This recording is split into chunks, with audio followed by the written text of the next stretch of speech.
Olá pessoal, saudações. Meu nome é Vinícius, Marcos Vinícius. Nós vamos trabalhar a disciplina Conteúdo, Metodologia e Prática de Ciências e Educação Ambiental. Essa disciplina é uma disciplina do núcleo de formação profissional do curso de Pedagogia, no qual a gente pretende levar uma análise das relações entre educação ambiental e o ensino de ciências e promover uma reflexão sobre a importância da educação científica e da educação ambiental nas séries iniciais do ensino fundamental. Vamos ver ainda as origens das ciências, suas relações com as outras formas de conhecimento e a contextualização dessa realidade histórica. Bem, a nossa disciplina está dividida em alguns pontos. A ementa da disciplina, ela parte da caracterização das ciências naturais. Vamos ver a especificidade do conhecimento, desde o conhecimento científico até o senso comum, as concepções de ciências, o conhecimento científico, o ensino de ciências, fazer uma abordagem histórica e as tendências do ensino de ciências. A gente vai perceber aí a evolução do ensino de ciências ao longo do tempo. Qual o papel da pesquisa no ensino de ciências, também educação ambiental e cidadania, qual a relação que a gente percebe aí entre ensino de ciências, educação ambiental e o exercício pleno da cidadania, reflexões e práticas da educação ambiental, a questão da integração escola, meio ambiente e comunidade. Então essas são as linhas gerais da nossa disciplina, tá? Como objetivos, até ao longo do nosso curso, nós vamos perseguir alguns objetivos, como, por exemplo, conhecer as origens das ciências, discutindo aí as suas relações com outras formas de conhecimento, de que forma se dá essa troca entre ciências e as outras formas de conhecimento, caracterizar o conhecimento científico, o que é esse conhecimento científico, fazer uma abordagem histórica e contextualizada, trabalhar, atualizar alguns conhecimentos que são desenvolvidos em ciências naturais e na educação ambiental, nas séries iniciais do ensino fundamental, e identificar as relações entre educação ambiental e cidadania, apresentar ainda alternativas metodológicas de como se trabalhar as ciências naturais e educação ambiental nas séries iniciais do ensino fundamental. Bem, a nossa disciplina, ela foi dividida em 10 aulas.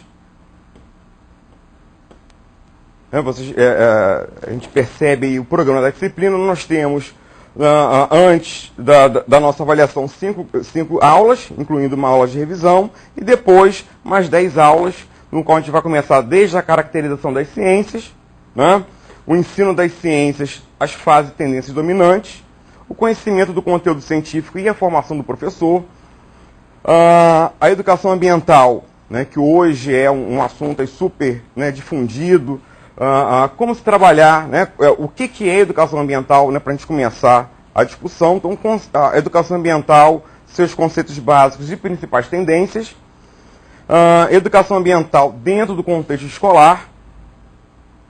Depois, as unidades dos PCNs, dos Parâmetros Curriculares Nacionais, a educação ambiental enquanto tema transversal. A gente vai ter algumas percepções do que é essa educação ambiental e como se deve ser trabalhada ao longo do ensino fundamental. Planejamento, seleção e organização de conteúdos, com ênfase no livro didático de ciências. Estabelecer alguns critérios de análise, como selecionar um livro didático, perceber se os conceitos estão atuais ou não, se tem contextualização, enfim. A prática da educação ambiental, a elaboração de projetos, tá? Quer dizer, por ser uma disciplina que pode ser trabalhada de forma transversal, os projetos são aí de extrema importância para ser trabalhado no ambiente escolar. E por último, a nossa aula vai tratar sobre avaliação de aprendizagem em ciências naturais. Bem, começando efetivamente a nossa aula, vamos começar aí percorrendo o conhecimento, o que é conhecimento, o que é o conhecimento científico, o que é ciências, o conhecimento científico, o senso comum. Né? Então, essa primeira aula, nós vamos contextualizar a área de ciências naturais e o seu ensino no âmbito escolar. Como se dá, né, o ensino de ciências no âmbito escolar. A gente pretende ainda, né, destacar que um dos principais papéis do professor é situar o aluno aonde ele vive, né, no mundo, na ambiência em que ele vive, para que ele possa se posicionar criticamente. Tá? Então, nesse sentido, é importante que a gente conheça a realidade desse aluno, e as qualidades, os problemas, iniciativas, né, que vêm sendo feitos em prol da melhoria da qualidade ambiental. Bem, então, inicialmente, em termos de conceito,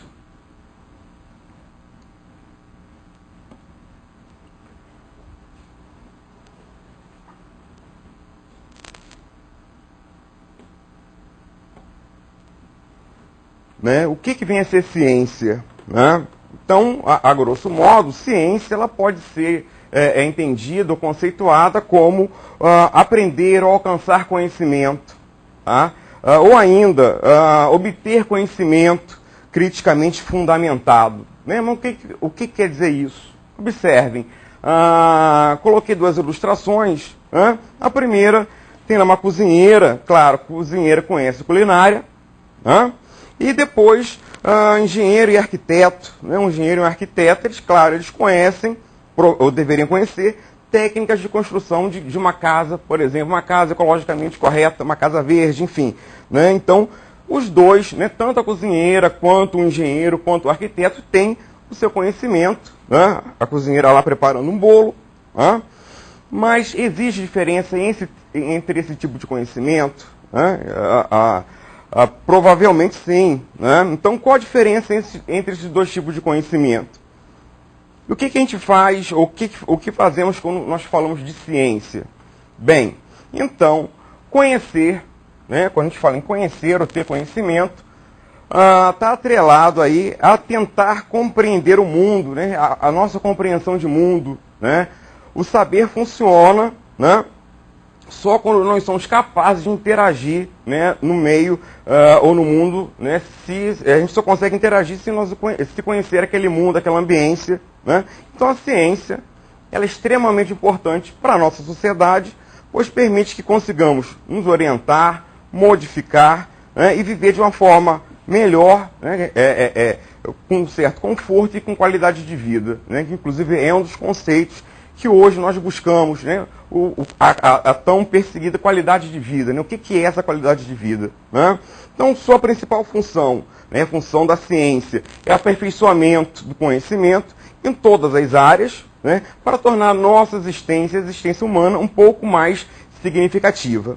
Logo, podemos perceber,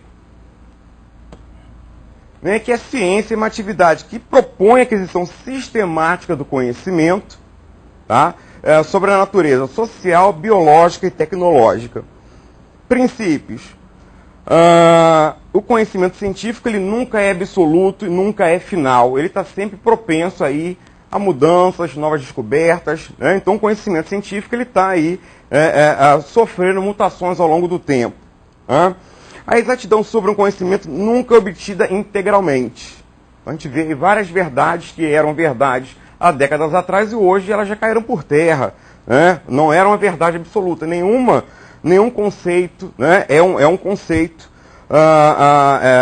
O conhecimento nunca é obtido de forma integral, né, mas sim através de modelos sucessivamente mais próximos. A gente vai perceber aí, provavelmente na segunda aula, né, nessa abordagem construtivista, o conhecimento é válido até que novas observações ou experimentações o substituam. Né? Então, como eu falei, nenhum conceito, nenhum conhecimento é definitivo. Tá? O conhecimento ele sofre mudanças, modificações ao longo do tempo. Ainda, trouxe uma citação aqui do Biso, né, do Nélio Biso, que não é correta a imagem de que os conhecimentos científicos, né, por serem, né, propalados, ditos como científicos, ou por serem comumente fruto de experimentação, ou por terem uma base lógica, sejam melhores, tá, do que os demais conhecimentos. muito menos ou tão pouco pode-se pensar que o conhecimento científico possa gerar verdades eternas ou perenes. Então, como eu tinha falado, o conhecimento científico ele não é eterno, ele sofre mudanças, ele sofre alterações ao longo do tempo. Então, o estudo de ciências tem como fundamento o conhecimento científico proveniente da ciência construída historicamente pela humanidade. Ok?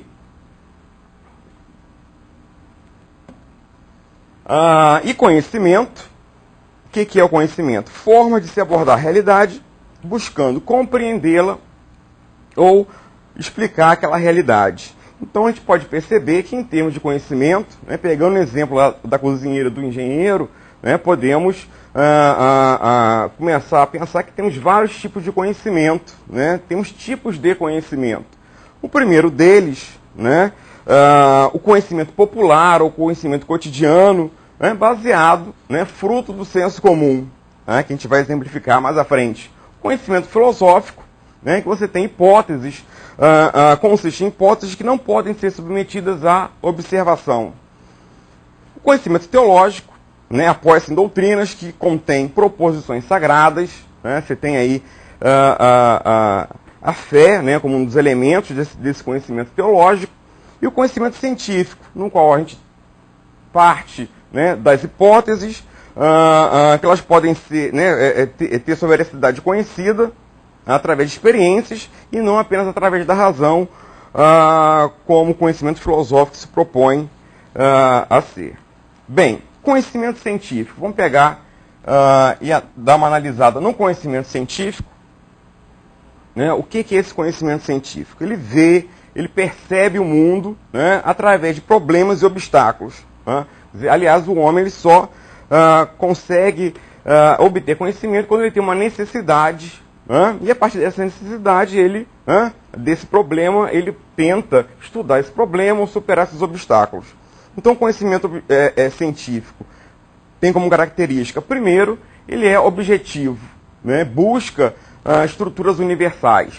É quantitativo, ele busca padrões, busca medidas, é homogêneo, a mesma a lei tem que ser aplicada em todas as situações, é generalizador, reúne coisas percebidas, diferentes sobre leis semelhantes, nunca é absoluto ou final, ok? E procura renovar-se, modificar-se continuamente. É um conhecimento em construção. Então isso é importante destacar nessas características do conhecimento científico, que ele renova-se e se modifica continuamente. Ele é um conhecimento em constante construção. Ainda sobre o conhecimento científico,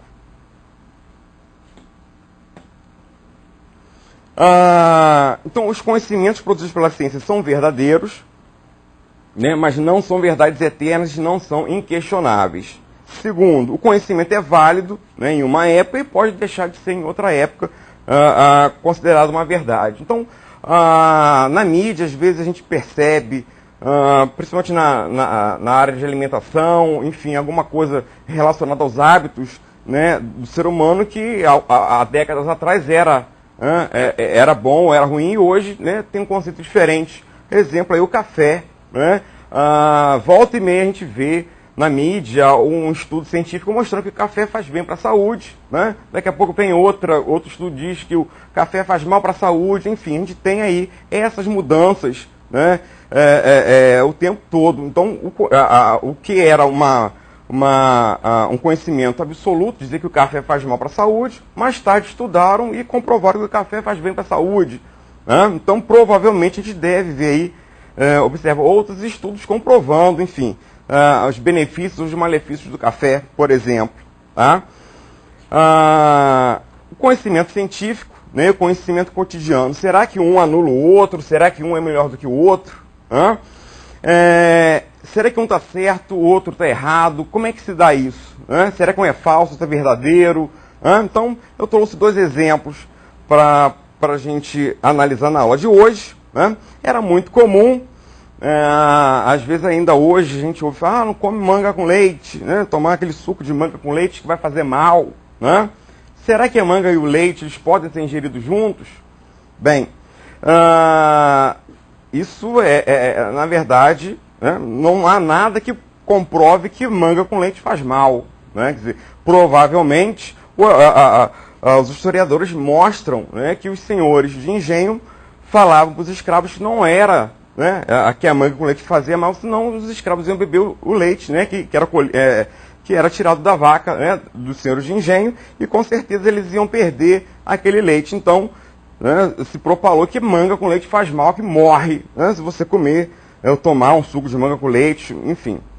E agora, um outro conceito, né, a mandioca, né, o aipim, pode ser ingerido cru, né, você pode pegar e comer a mandioca crua. Bem, estudos científicos comprovam que não, os indígenas tinham razão, né, você não pode comer a mandioca crua porque ela tem uma substância, se não me engano é linamarina, né, que ela é precursora do cianeto, né, você pode comer mandioca e morrer intoxicado por conta, né, da substância tóxica que a mandioca tem e que com certeza, né, você poderia, no mínimo, ter uma intoxicação alimentar, né? Então, são conceitos, né, que inicialmente eram baseados no senso comum e que um caiu por terra, né, manga com leite pode, né, não faz mal nenhum, e a mandioca realmente, se consumida crua, vai fazer mal, né, vai trazer aí inclusive morte, etc. e tal. Bem, e qual o papel da escola nisso, né, nesse tipo de conhecimento científico? Será que isso tem que ser, né, isso faz parte do cotidiano da escola? Com certeza, né? Qual a posição da escola? Primeiro, a escola deve garantir o acesso às formas de conhecimento, qualquer tipo, né, forma de conhecimento, como científico, artístico, cultural, né? Também é tarefa da escola estabelecer essa distinção entre o conhecimento cotidiano e o conhecimento científico. Né? Então, o professor de ciências, né, os professores devem fazer essa distinção entre o conhecimento científico e o conhecimento cotidiano, né, dentro da realidade ali daquelas crianças. Bem, os fatos cotidianos e os conhecimentos adquiridos ao longo da história, né, eles podem ser entendidos pela interação, né, de várias áreas do conhecimento. De que forma eles se completam para explicar fenômenos naturais e as transformações e interações que neles se apresentam. Tá? Então, é interessante ficar atento, né, para esse posicionamento da escola em relação ao acesso, né, prover o acesso ao conhecimento científico, né, e estabelecer essa distinção entre os diversos tipos de conhecimento. Né? E muita gente pergunta, poxa, para que serve o conhecimento de ciências? Bem, o conhecimento científico hoje, ele é indispensável. Às vezes a simples leitura de jornal, assistir um programa de televisão, usar um telefone celular, enfim. O conhecimento científico ele é muito próximo, né, da gente hoje. Essas informações, ela passa, né, cada dia mais tem importância na vida da gente, né, na vida né, de todos os habitantes. E a escola deixa de assumir a responsabilidade de torná-la mais acessível ao cidadão. Né? Então, a escola ela deve prover, deve levar esse conhecimento de ciências, né, às escolas, aos alunos, de forma indistinta. Bem, conhecimento científico e conhecimento escolar. Né? Qual a diferença? Né? O conhecimento escolar, né, ele constitui uma nova seleção, uma seleção simplificada, condensada, reelaborada. Né? Podem ser partes que foram aproveitadas, retiradas, condensadas de diversos setores, cultura, economia, política, né, que fazem parte do conhecimento humano e ressignificadas, né, ou seja, você faz uma ressignificação dentro do contexto escolar. Tá? Então a gente fala, né, que esse tipo de conhecimento condensado, reescrito, reestruturado, faz parte aí desse conhecimento escolar. Muitas vezes, né, esse conhecimento escolar ele acaba sendo diluído por conta, né, dessa simplificação, condensação, né? Você acaba, às vezes, suprimindo, descontextualizando aquele tipo de conceito que deveria, né, ter uma abordagem mais interessante. Tá? Então, o conhecimento científico e o conhecimento escolar, a gente percebe muitas vezes que a escola ensina, né, ou melhor, uma diferença entre o que a escola ensina e o que, né, a gente vê, a gente percebe dentro do conhecimento científico. A gente, como eu estava falando, a gente percebe que alguns conceitos são isolados, você fornece esses conceitos de forma descontextualizada, não tem contexto nenhum, né? Isso fica difícil, né, de ser trabalhado. Não apresentam situações claras de estudo, né? Você apenas tem um conceito, apresenta para a criança, ou apresenta, né, o professor pega aquele conceito e trabalha de uma forma né, sem contexto e acaba, né, não fazendo surtir efeito o que deveria surtir. E muitas vezes, por conta, né, dessa seleção, enfim, dessa condensação de conhecimentos, os conhecimentos surgem claros, óbvios e parece que não precisa ser interrogado. Mas já recebi aqueles conceitos prontos, então eu não tenho muito o que perguntar. Então a escola acaba transmitindo esse tipo de conceito, a criança recebe esse conceito pronto, né? Não vai interferir em nada ali na realidade daquela criança. Tá? Bem, então esse conhecimento escolar, ele deve ser trabalhado, ele deve permitir, né, que os fatos cotidianos, e os conhecimentos adquiridos ao longo da história devam ser compreendidos pela interação de várias áreas do conhecimento. Né? Então, ao invés de trabalhar conteúdo de forma isolada, de forma estanque, ele deve ser trabalhado de uma forma que se promova essa interação entre as diversas áreas do conhecimento. Os fenômenos, os objetos de estudo não são explicados apenas por um determinado conhecimento e, portanto, é importante demonstrar e estabelecer as relações possíveis entre as disciplinas. Tá? Então você pode, dentro de uma aula de ciências, trabalhar um conteúdo voltado para a matemática, a língua portuguesa, por que não? Tá? Então, o professor tem que estar antenado, a escola tem que estar antenada em fazer essa interação, né? Promover esse ensino mais interdisciplinar.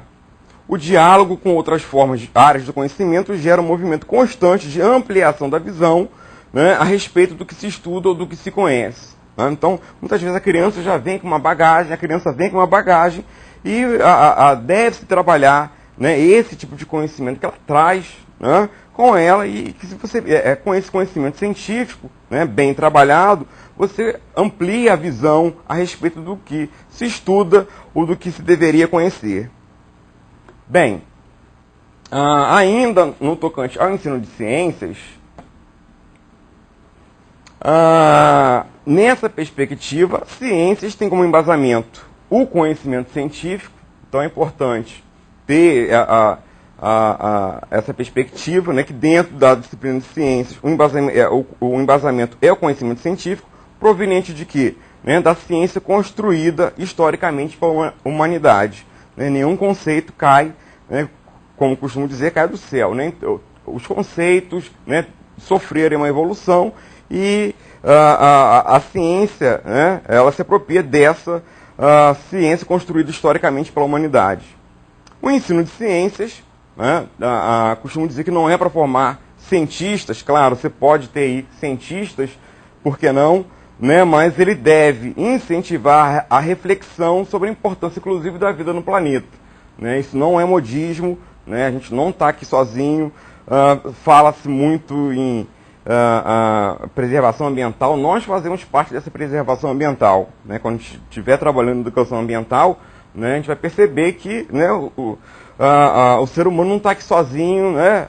Preservação do meio ambiente. Tá, deixa que os outros fazem. Né? Os outros vão fazer e eu vou ficar aqui gastando minha água, gastando minha luz, enfim, pegando ônibus todos os dias, enfim. Né? A gente tem que começar a pensar, né, na nossa vida, consequentemente na vida do planeta e na preservação da vida no nosso planeta.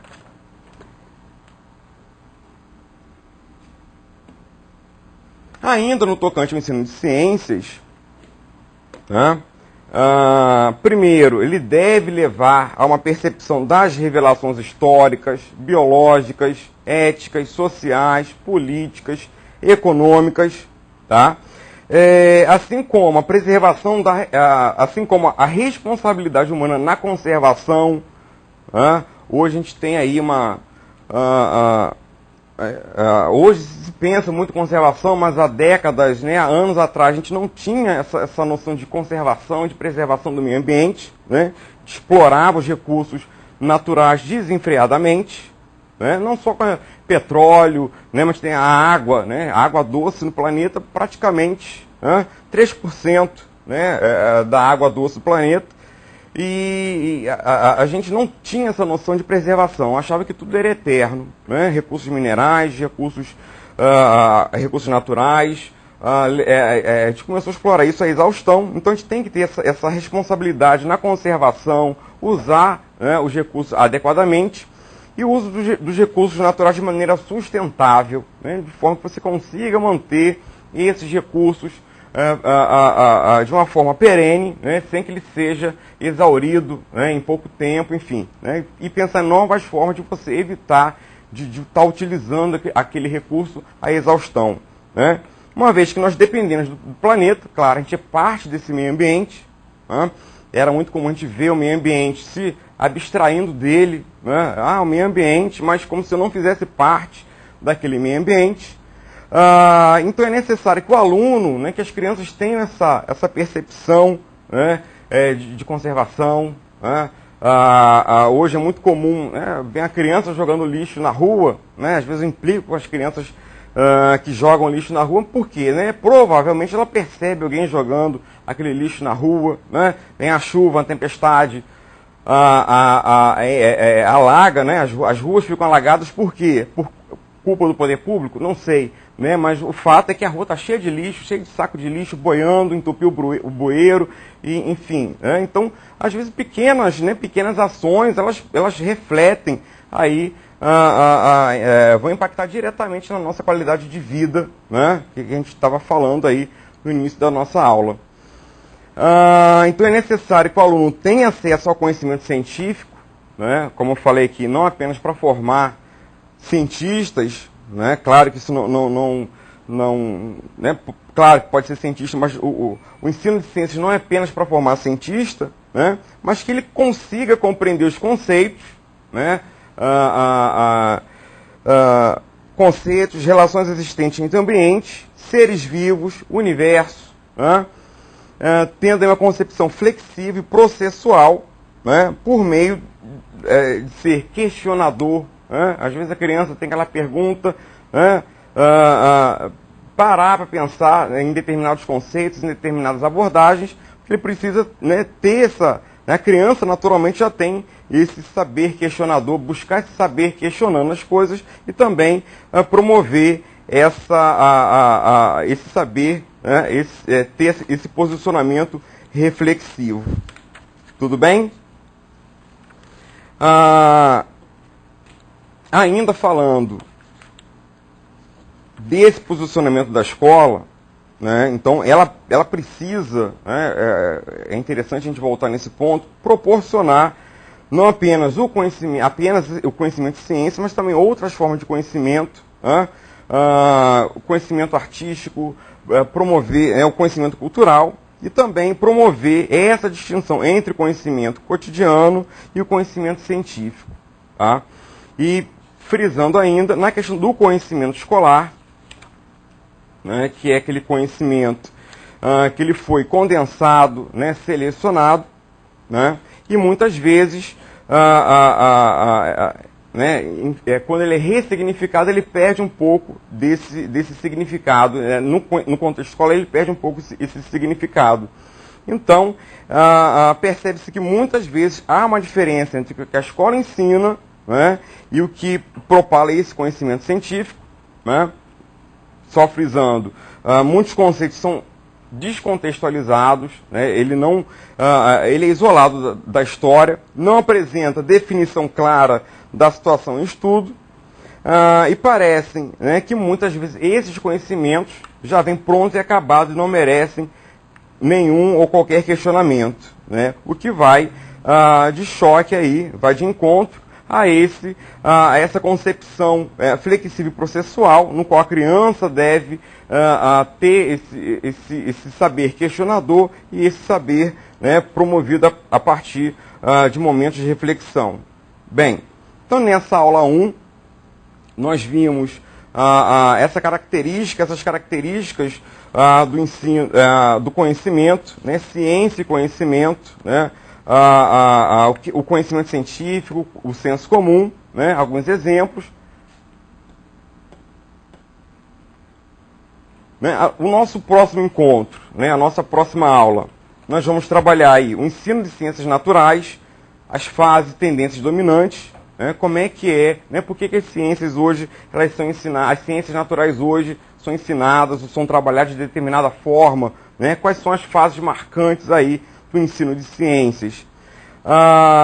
E estou indicando aí no material, vocês vão ter acesso, primeiro, uma entrevista com Deleuze e Cove, que é inclusive um dos materiais que eu indico aí para a leitura de vocês, uma entrevista muito interessante deles, e um outro vídeo que fala sobre a importância do ensino de ciências na educação infantil. No mais, agradeço esse primeiro encontro e nos vemos na próxima aula. Obrigado.